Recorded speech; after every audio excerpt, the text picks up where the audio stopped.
कक्षा 6 में हिंदी बसंत में हम आज पाठ 5 अक्षरों का महत्व पढ़ेंगे।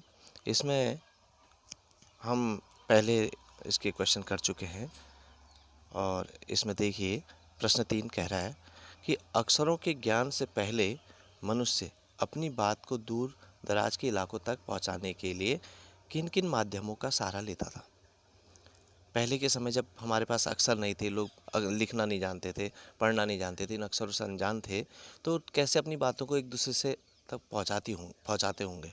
तो उस समय क्या था कि मनुष्य जब ऐसे समय में जब ये अक्षरों का निर्माण नहीं हुआ था, अक्षरों का ज्ञान लोगों को नहीं था, तो उस समय मनुष्य एक दूसरे को चित्रों के द्वारा, संकेतों के द्वारा एक दूसरे को अपनी बातें पहुंचाते थे। उत्तर देखो, तब मनुष्य चित्रों का सहारा लेता था। वह पशु पक्षियों वस्तुओं के चित्रों के सहारे दूर क्षेत्रों में अपनी बातों को पहुंचाते थे। अगला क्वेश्चन है, अक्षरों के महत्व की तरह ध्वनि के महत्व के बारे में लिखिए। क्वेश्चन है, तो इसमें देखिए, लोगों को अपने भाव विचार का आदान प्रदान ध्वनियों द्वारा ही संभव है।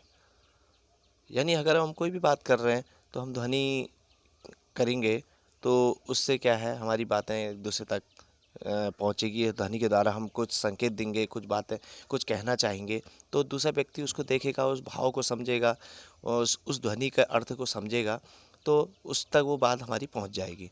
तो मौखिक भाषा का, अब इसमें मौखिक भाषा का आधार ध्वनि है। मौखिक भाषा, मौखिक मतलब मुँह से बोली जाने वाली, उसका आधार क्या है? ध्वनि है। ध्वनि बिना मौखिक भाषा के अस्तित्व में आ ही नहीं सकती। ध्वनि मौखिक भाषा के अस्तित्व मतलब हम जब ध्वनि का उपयोग तभी है जब हम मुंह से कुछ बोलेंगे, उसके बगैर वो उसका कोई अस्तित्व नहीं है। इसलिए ध्वनि अत्यंत महत्वपूर्ण है। धन्यवाद।